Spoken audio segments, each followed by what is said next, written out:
नमस्कार, मैं सिद्धार्थ शुक्ला। साल था 1988। रायपुर की गलियों में राजनीति की हवा कुछ अलग चल रही थी। शहर के मालवी रोड पर मुख्यमंत्री अर्जुन सिंह का काफिला निकल रहा था। भीड़ उमड़ पड़ी थी, कोई स्वागत कर रहा था, कोई नाराज था, लेकिन उसी भीड़ के बीच एक नौजवान दुकान की सीढ़ियों पर बैठा था, चेहरे पर सन्नाटा, आंखों में आग लिए। अचानक उसने अपनी जेब से एक काला कपड़ा निकाला और सीधा मुख्यमंत्री की चेहरे पर फेंका। बस इतना ही करना था। सायरन गूंजे, पुलिस दौड़ी, लाठियां चली और सड़कों पर खून की लकीरें खींच गई। गिरफ्तार हुआ वो नौजवान बृजमोहन अग्रवाल था। जब किसी ने नहीं सोचा था कि यही युवक आगे चलकर छत्तीसगढ़ की राजनीति का ऐसा चेहरा बनेगा जो 4 दशक तक हर सत्ता के केंद्र में रहेगा। काला कपड़ा भले उस दिन मुख्यमंत्री पर फेंका गया था, लेकिन इतिहास कहता है असली दाग उसी दिन कांग्रेस की किस्मत पर पड़ गया था। 2 साल बाद 1990 का चुनावी मौसम, रायपुर की राजनीति में पहली बार एक नया नाम गूंजा। नाम था बृजमोहन अग्रवाल। भारतीय जनता पार्टी के टिकट पर मैदान में उतरे थे। सामने थे कांग्रेस के वरिष्ठ नेता स्वरूप चंद जैन, जो 10 साल से लगातार विधायक थे, लेकिन रायपुर की जनता ने जो देखा था, जो झेला था, वो नहीं भूली थी। नतीजा आया तो कांग्रेस का गढ़ ढह चुका था और विधानसभा में पहली बार कदम रखा उस चेहरे ने जिसने कभी विरोध के लिए लाठी खाई थी। यहीं से शुरू हुआ एक लंबा सफर। बृजमोहन अग्रवाल वो नाम जो आने वाले दशकों में रायपुर की पहचान बन गया। वो नेता जो 8 बार चुनाव जीता, कभी नहीं हारा, जिसने राजनीति में ऐसा नेटवर्क बनाया कि विरोधी भी उसके दोस्त बने। रायपुर की गलियों में कहा जाने लगा, बृजमोहन सिर्फ बीजेपी के नहीं बल्कि विपक्ष के भी यार हैं। लेकिन राजनीति में दोस्ती से ज्यादा वजन रखती है सत्ता, और सत्ता की सीढ़ियां कभी आसान नहीं होती। कहते हैं बृजमोहन का चेहरा मुस्कुराता है, पर उनकी सियासत हमेशा शतरंज के खेल जैसी होती है। चालें धीमी होती है लेकिन गहरी होती है। रमन सिंह के दौर में वे हमेशा चर्चा में रहे। मंत्री तो रहे लेकिन मुख्यमंत्री नहीं बन सके।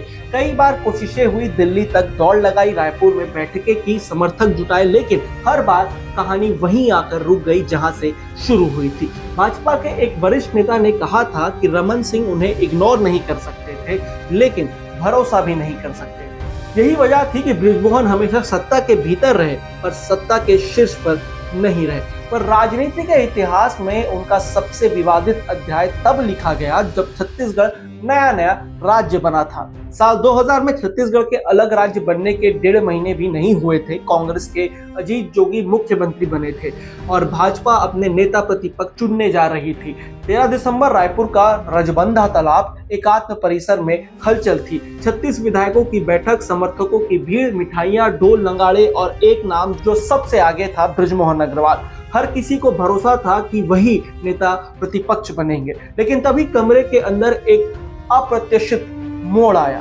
बीजेपी के केंद्रीय पर्यवेक्षक नरेंद्र मोदी ने खुद इशारा किया और बृजमोहन अग्रवाल से कहा कि वे नंद कुमार साय के नाम का प्रस्ताव रखें। कमरे में सन्नाटा छा गया था और इतिहास गवाह है, उसी क्षण सियासत का सबसे बड़ा ट्विस्ट लिखा गया। बाहर भीड़ जश्न के लिए तैयार थी, पर जब खबर निकली कि नेता प्रतिपक्ष नंद कुमार साय बन गए हैं, माहौल फट पड़ा। समर्थकों ने गुस्से में पार्टी कार्यालय में तोड़फोड़ शुरू कर दी। कुर्सियां, फोन, ट्यूबलाइटें, शीशे, सब कुछ बिखर गया। प्रत्यक्षदर्शियों के मुताबिक उस समय नरेंद्र मोदी, नंद कुमार साय और लखीराम अग्रवाल खुद एक कमरे में बंद कर दिए गए थे ताकि उन्हें भीड़ से बचाया जा सके। 14 दिसंबर की सुबह अखबारों की सुर्खियों में सिर्फ एक नाम था, एकात्म परिसर का कांड। दैनिक नव भारत ने लिखा, अग्रवाल समर्थकों ने कार्यालय में तोड़फोड़ की, पदाधिकारियों से हाथापाई की। टाइम्स ऑफ इंडिया ने लिखा, साय और नरेंद्र मोदी के साथ धक्का मुक्की, कार्यकर्ताओं का हंगामा। पार्टी के राष्ट्रीय अध्यक्ष बंगारू लक्ष्मण ने 48 घंटे के भीतर कार्यवाही की। बृजमोहन अग्रवाल समेत कई बड़े नेताओं को पार्टी से निलंबित कर दिया गया। कहा जाता है कि उस दिन के बाद भाजपा में उनका राजनीतिक ग्राफ वैसा नहीं रहा जैसा पहला था। रमन सिंह मुख्यमंत्री बने और बृजमोहन को हमेशा किनारे पर रखा गया। एक वरिष्ठ पत्रकार दिवांकर का कहना है कि मोदी उस दिन जो कुछ हुआ उसे कभी नहीं भूले और राजनीति में यादें भी हिसाब रखती है। फिर भी दिलचस्प यह है कि बृजमोहन अग्रवाल को कभी पूरी तरह हाशिए पर नहीं डाला गया, क्योंकि वह इतने प्रभावशाली थे कि उन्हें इग्नोर करना भाजपा के लिए खुद खतरा था। लेकिन उनकी कहानी सिर्फ बगावत तक सीमित नहीं रही। राज्य में जितनी बार सत्ता बदली, बृजमोहन अग्रवाल हर दौर में कायम रहे, चाहे विपक्ष में हो या मंत्री पद पर। उनके पास ताकत भी थी और उन पर कई आरोप भी लगे। इंदिरा प्रियदर्शनी बैंक घोटाला, जल की रिसोर्ट केस, फसल बीमा घोटाला, हर बार उनका नाम खबरों में रहा, लेकिन हर बार वे बच निकले। वे कहते हैं मेरे खिलाफ 60 मुकदमे हुए, जेल गया, लेकिन सब राजनीति का हिस्सा है और शायद यही सच्चाई भी हो।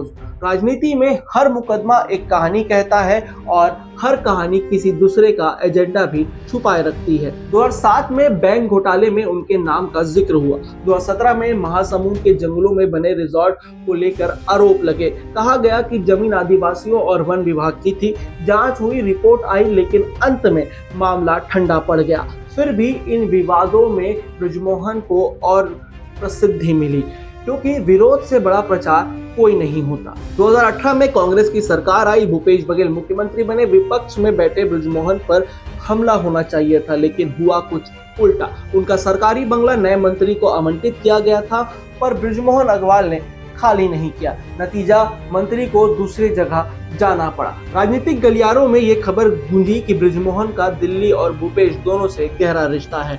कुछ ने इसे चाल कहा, कुछ ने चतुराई, लेकिन सब ने माना कि बृजमोहन राजनीति के उन चंद खिलाड़ियों में से हैं जो हर सरकार में अपनी जगह बनाए रखना जानते हैं। कांग्रेस के नेता कन्हैया अग्रवाल, जिन्होंने 2018 में उनके खिलाफ चुनाव लड़ा था, कहते हैं बृजमोहन की छवि प्रबंधन की राजनीति सबसे मजबूत है। इतने साल विधायक रहने के बावजूद उन्होंने रायपुर के लिए ठोस काम नहीं किया, लेकिन अपनी छवि ऐसी बनाई कि हर बार जीत गए। भले आरोप लगे, लेकिन जन समर्थन हमेशा उनके साथ रहा। रायपुर दक्षिण में एक कहावत चलती है, यहाँ चुनाव में सिर्फ उम्मीदवार बदलते हैं, विधायक नहीं। आज बृजमोहन अग्रवाल 8 बार के विधायक हैं और अब रायपुर लोकसभा सीट से सांसद भी हैं। भाजपा के भीतर चर्चाएं हैं कि प्रधानमंत्री नरेंद्र मोदी उन्हें केंद्र में लाना चाहते हैं, क्योंकि संसद को ऐसे वक्ताओं की जरूरत है जिनकी आवाज दमदार हो और जो बहस में विपक्ष को जवाब दे सके। कुछ लोग कहते हैं यह उनके 4 दशक के पुराने सफर का सबसे बड़ा मुकाम होगा, तो कुछ कहते हैं कि भाजपा के लिए यह राहत होगी कि बृजमोहन रायपुर की राजनीति से उठकर दिल्ली की राजनीति में आए, क्योंकि रायपुर की राजनीति में उनका दबदबा बहुत भारी हो चुका है, जिसे कम करना बहुत जरूरी है। पर बृजमोहन अग्रवाल खुद कहते हैं कि मैं अब दिल्ली से भी छत्तीसगढ़ को देखूंगा। यह बयान सिर्फ एक वाक्य नहीं, बल्कि उस व्यक्ति का आत्मविश्वास है जिसने विरोध से शुरुआत की थी और आज सत्ता के केंद्र में खड़ा है। कभी सड़क पर बैठा एक नौजवान जिसने मुख्यमंत्री पर काला कपड़ा फेंका था, आज संसद में बैठकर राष्ट्र की नीतियों पर बोलता है। कहानी राजनीति की है, लेकिन इससे सस्पेंस, बगावत, निष्ठा, अवसर और विश्वासघात सब कुछ है। बृजमोहन अग्रवाल वो नाम जो सत्ता का पर्याय भी है और विरोध का प्रतीक भी, लेकिन कहानी अभी खत्म नहीं हुई, क्योंकि हर चुनाव, हर सत्र, हर आरोप के बाद वह फिर लौटते हैं मुस्कुराते हुए, जैसे कहना चाहते हो मुझ पर कितनी भी मुकदमे लगाओ, जनता ने मुझे कभी सजा नहीं दी। राजनीति की इस लंबी पटकथा में शायद यही सबसे बड़ा ट्विस्ट है कि जो कभी काला कपड़ा लेकर विरोध कर रहा था, वो आज सत्ताधारी दल का सबसे अनुभवी चेहरा बन चुका है। और शायद यही है बृजमोहन अग्रवाल की असली कहानी, विरोध से सत्ता तक और सत्ता से शाश्वत प्रभाव तक की कहानी।